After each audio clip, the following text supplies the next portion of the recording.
Hey everyone, and welcome back to GEMS podcast. For those of you that are new to the community, I am Miss Genesis Amaris Kemp. For those seasoned listeners, thank you so much for listening to another segment here.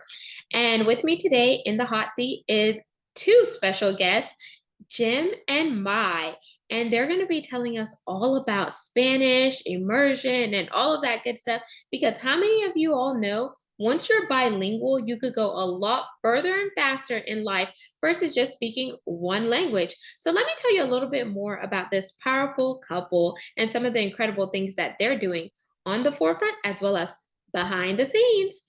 Jim and Mai are a gringo Mexican international couple on a mission to connect English speakers to the Spanish speaking world. They produce travel and culture related videos on their YouTube channel to share different aspects of Spanish speaking countries to their audience of over 152,000 people. They also co host the weekly Spanish education podcast, Learn Spanish and Go, share travel and language tips on their blog, and host Spanish immersion retreats in Mexico. And they have since expanded into other regions, and you'll find out more. So without further ado, let's welcome this powerful couple, Jim and Mai. Hey, Genesis, thanks for having us. Yeah, thank you. We do a My, lot of things. my pleasure. So tell the audience your last name, because I'm sure if they want to Google you, they're not just going to put Jim and Mai. Sure, I'm Jim Fricker. And I am Mayra Larios, actually. It's just May for short. Awesome. So Maida Larias and Jim Fricker. So the both of y'all, since we normally do either a rapid fire or an icebreaker, but there's two of y'all, I'm going to let y'all decide as a power couple. What are you in the mood for so the audience gets to know you a little bit more outside of the work that you're doing? So an icebreaker or a rapid fire 10 question game? How about icebreaker? Yeah. Okie dokie. We're breaking the ice with Jim and Mike. So here's y'all's question or icebreaker. I want you to share something crazy that you have done together that united your union, or share something fun and interesting about yourselves that not even your community knows about you. Ooh, that's a good question. Something that united us or something that maybe our community doesn't even know about us? I feel like we're pretty open with our community. Yeah. Right? Like we were just talking about this earlier today. Like some people know so much about us. Yeah, I'm trying to think of a time that was really a struggle. I don't know why I'm thinking back to the time we visited the monarch butterflies in Michoacan. You might be surprised to know this if you've never been to central Mexico, but it can get quite cold in the mountainous regions. And we were there in February several years ago to see the monarch butterflies, and it got down to even colder temperatures than Minnesota at the time, which is insane to me because Minnesota is known to be like the coldest state in the US, I think. Wow. And so I just remember we were piling on the bed sheets and the different everything they had that would possibly keep us warm. And we're just thinking, this is why we're in this together. We're doing this to create the best content possible, even if it means being a little bit uncomfortable. So that definitely united us. I don't think we've shared that too often, but it's also just something that's useful for people to know who maybe haven't visited Mexico before, because often people think of beaches and palm trees, but it can also get very, very cold in Mexico. And the thing is that in Mexico, most buildings don't have like heating or like AC in general. So if you're cold in Minnesota when you're home, but you have your heater on, that's nothing compared to like being cold in Mexico at the same temperature in a little like wooden cabin with nothing but a bed and a bathroom. Yes. It was tough. I think I'm going to have to swipe left on that one. I am not a cold person. But it's definitely interesting, and I've only been to one part of Mexico, which was Cabo. So we did San Jose, Cabo, and then we did San Lucas, Cabo. But of course, like eventually next time we go, we'll probably go visit Guadalajara since we do have people that are married into our family from there. But thank you for sharing that fun and interesting fact because I definitely think that's going to also be something that your audience hears that says, "Wow, why didn't y'all share that with us?" So now we're going to segue into the meat and potatoes part of the conversation, which is the work that y'all are doing to educate more people on the Spanish language, as well as immersing it into their culture, like helping them be advanced whenever they travel. Because being a first generation American person myself is sometimes whenever you go to somebody else's country and if you don't even know like how to say good morning, good evening, or something simple, it puts you at a disadvantage because you're not able to connect with the locals. But the minute that you know a few things, then those locals are like, "Oh, wow," and they feel like you actually took time to study and learn about their culture, their language, and etc. So they're more receptive to helping you if you get stuck, in my opinion. Would you guys agree to that sentiment?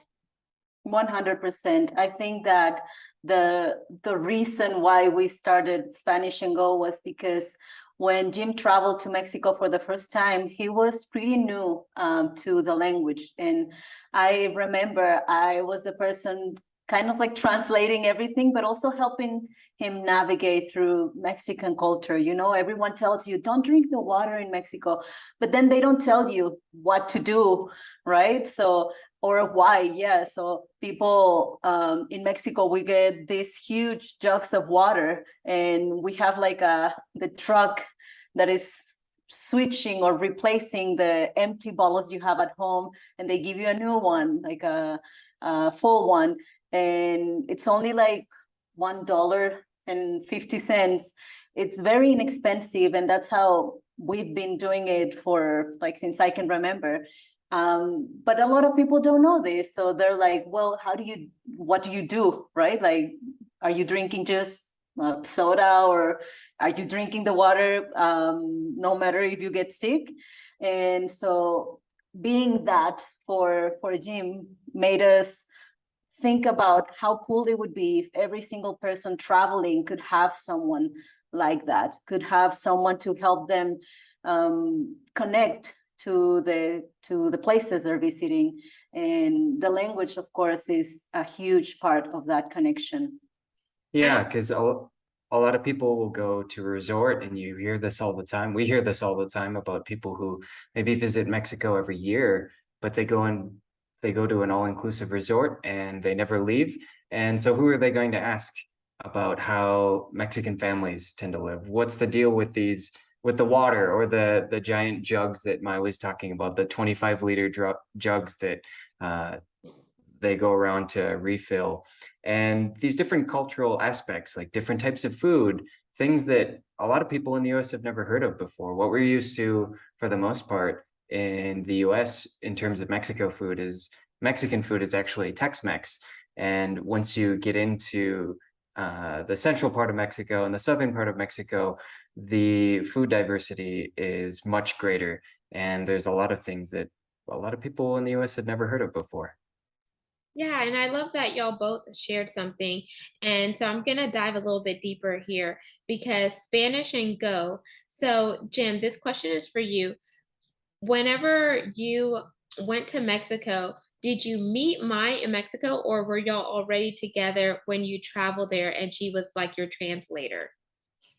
Yeah, Mai and I met on a language platform, kind of like Facebook, but for learning languages. And so we were able to connect that way because we could see each other's profiles and see where everyone on the platform was from, which languages they spoke, which ones they're learning. And that's how we connected. I don't remember who sent who a message first, but we ended up chatting. And after about 6 months of chatting back and forth, I would send her something in Spanish and something in English so we could both practice. And then she would correct my Spanish and I would correct her English. And we'd go back and forth that way until she invited me down to Mexico. I had never been outside of the country by myself, and I'd never been to Mexico at all. And so that was an exciting opportunity for me. And that's when we met in person and really hit it off and fell in love and decided to start this project together actually before we even decided to get married. And so we thought, yeah, wouldn't it be cool if we could help other people who are interested in visiting or even possibly living in Spanish-speaking countries to have a resource to better understand the culture and the more local places to visit and get a deeper understanding of each Spanish-speaking country than what most people are able to achieve just by visiting and not being able to speak the language. Awesome. And this question is for you, Mai, because I think you may be the brains behind this, the name of Spanish and Go, but correct me if I'm wrong. So was it your idea to name the platform Spanish and Go, or was that more so Jim? I think it was together, right? We pretty much everything we do it together, and we sit down, and I love writing notes, like list of like pros and cons, and I think we came up with different words that we wanted the project to include, yeah, or like the heart of the project, right? So we were like, okay, this is for people who of course want to learn Spanish, but who also want to travel, and what are the words that are behind those two things. And it's funny because at first we wanted the project to be Spanish to go, but then we learned someone else had already bought that, like the domain name. And we emailed them and we were like, hey, it seems like you're not doing anything with this. Would you be willing to sell it? And we never got a response. So we were like, okay, what's the closest thing? And that's how we decided that it would be Spanish and Go. So learn Spanish and go. Yep, that's right. Awesome. Okay, and now this is like an interesting question because there's so many Spanish speaking apps and platforms and language platforms. So like me, I understand a little bit of Spanish and I speak it. I took 3 years in high school, but my dad spoke it fluently being from Curacao. So it's like I know enough, like when we went to Mexico to order my food. Like I was like, yo quiero arroz con pollo, frijoles. I knew enough to like get stuff done and maneuver, but not enough to be dangerous. So, what sets Spanish and Go apart from the other competitors that are out in the industry? Yeah, well, I consider what we do as being like your friend who learns Spanish and knows Mexico well and several other Spanish-speaking countries well enough, who you can go to and ask for advice. Yes, we do offer products and experiences of our own, courses of our own. We have a membership that goes along with our podcast. We have Spanish immersion retreats in Mexico, but we don't only recommend our products and services, right? There are apps that can absolutely help people and maybe even a better version of or a better path for them to learn Spanish, because everybody is a little bit different, right? Everyone has a different preferred learning style. And so maybe what we do isn't for everyone, but we're here as a resource to give recommendations. I've used a number of different language learning apps, as Mai has as well. And we've created experiences and products that we feel like fill a niche that wasn't really there before. So, for example, with our podcast membership, we have our podcast that's entirely in Spanish, and we have some materials that go along with that to help people better understand Spanish spoken conversations, to improve their comprehension. And so with the membership, you get things like the transcripts, which have word for word transcriptions of everything we say, but also a player that shows you, kind of like karaoke, the words highlight as we're speaking, and you can click on any part of the transcript to go back or skip ahead. And not only that, in the membership, students have access to the breakdown section, which is in English, where for every single podcast episode we offer, we have a list of words that we feel are some of the most interesting or important words or phrases from that episode that we go in and explain a little bit more in depth. Some phrases can be used in different contexts. Some phrases need a little more explanation given the country that maybe we had someone come on the podcast who is an interview, someone from Spain, a phrase they used might have a different meaning in Mexico, for example, or it might not mean anything in Mexico. So it's a lot of fun to learn about the diversity of the Spanish language, but also have these resources that help students in a really unique way. I don't think anybody else has a podcast membership the way we do that provides these types of materials. And we also have a quiz that helps students along with that as well to test their comprehension, and a number of other features that we don't think you can find in any other program. That's amazing. So when it comes to the Spanish immersion retreats, and we know that there's so many different dialects whenever it comes to the Spanish language. There's the Spanish that they speak in Mexico. There's the Spanish that they speak down in South America, and etc. And people who are Hispanic, Latino, Latina, Mexican, or whatever, sometimes whenever they mesh the different languages together, you could hear the tonality sounds different. You could hear, like, to your point, Jim, how some of the phrases may mean one thing in one language and another in another language. So for someone who is interested in learning Spanish and they hear so many variations of the language, where would you advise that person to start as a beginner? I think it's important to know the reason why the person wants to learn the language. A lot of people want to learn Spanish for their job, right? Like they work with Hispanic people and they want to be able to help them or to serve them better. And some people just learn it as a hobby. Some people learn it because they want to travel. And I think that's very important, because it can also help you stay motivated if you know the reason why you are learning a language. If you want to travel, well, Mexico is the biggest Spanish-speaking country. So many Mexicans live outside of Mexico. You're very likely to find a Mexican community pretty much all over the world. And a lot of the movies, books, or, a lot of the media is produced in Mexico, because it's such a big country too. That it's not that I'm Mexican. I just think that Mexico is a great resource for learning Spanish. But some people would prefer Spanish from Spain because they might have the dream of living there one day. So it depends on the person, really. Okay, so for the audience listening in and watching, know your why on why you want to learn Spanish, whether you want to learn it for conversation, whether you want to learn it for your career, whether you want to learn it for leisure, because then that could be your driving factor on what type of Spanish you learn and how you immerse yourself personally into the language and the learning the learning aspect as a whole. Because you may just want to learn, okay, how do I say these things? You may not want to learn everything because you don't feel like you're going to use everything. But I always tell people knowledge is power, and the more you know, the more versatile you are, the more well-rounded you are, and etc. So for this part of the segment, I want to have a fun part of the segment, and I want to talk to y'all a little bit in Spanish so we can show the audience kind of how y'all flow together.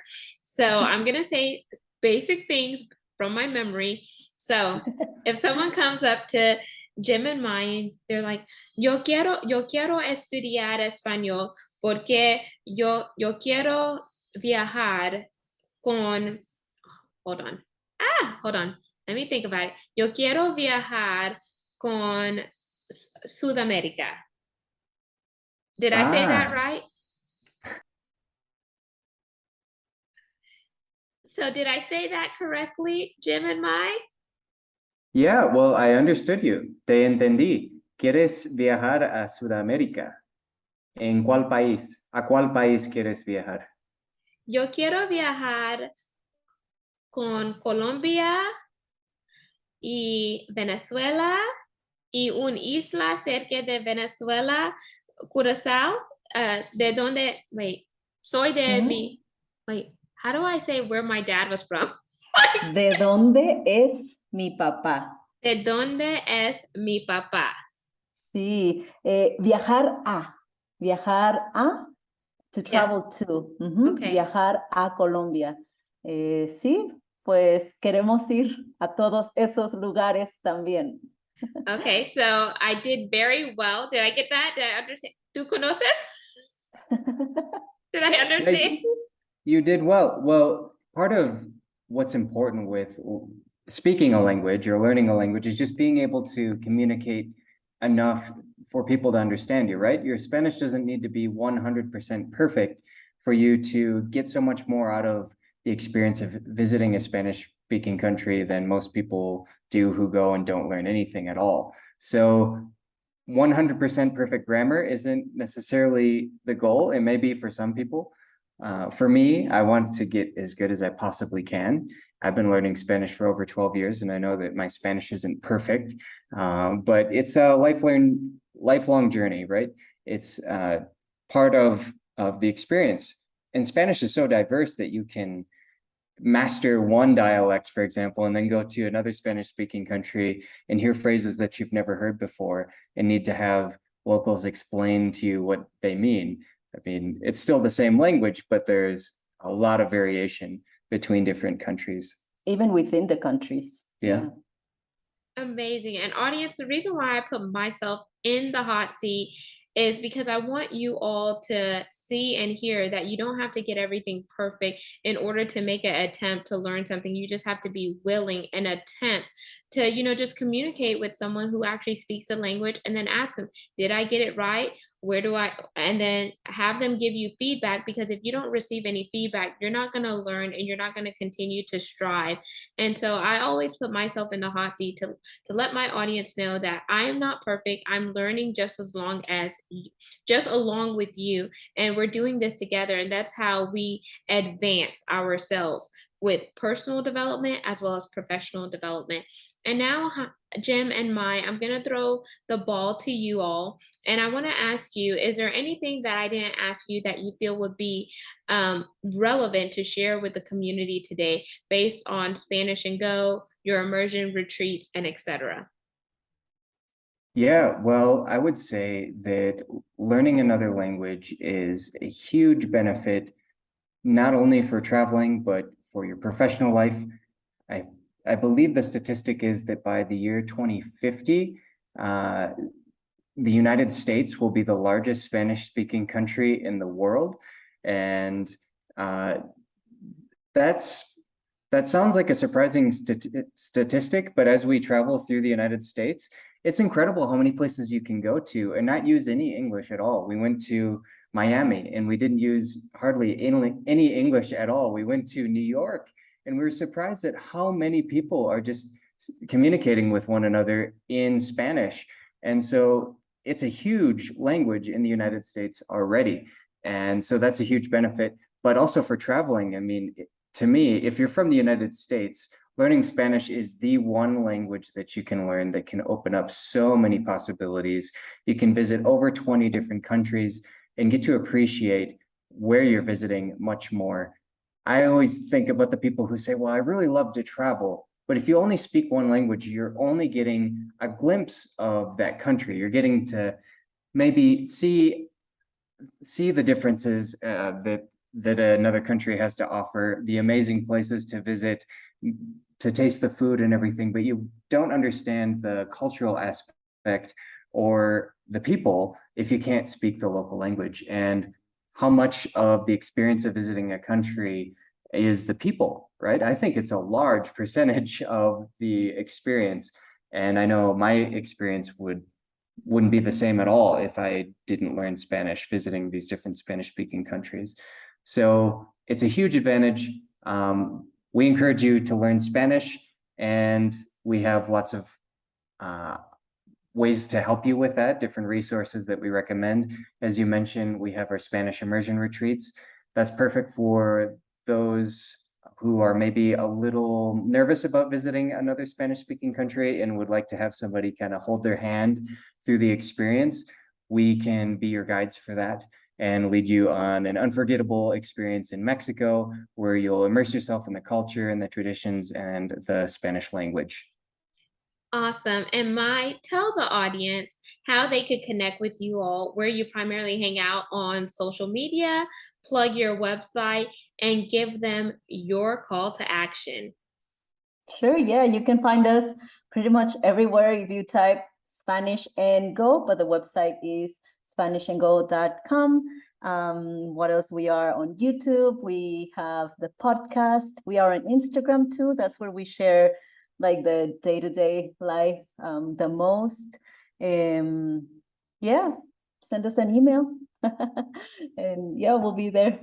And then now let's bust the saying or whatever we hear. Don't drink the water in Mexico. Tell them why not to drink the water in Mexico. You can get really sick. Yeah. Yeah, if you've ever heard the term Moctezuma's revenge, you can get a stomach infection. There can be amoebas in the water. So it's just best to drink the filtered water in Mexico.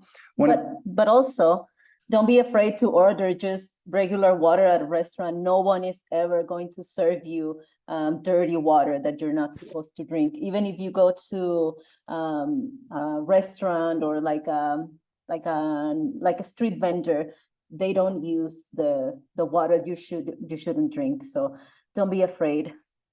Enjoy and just don't drink directly from the tap. Yeah.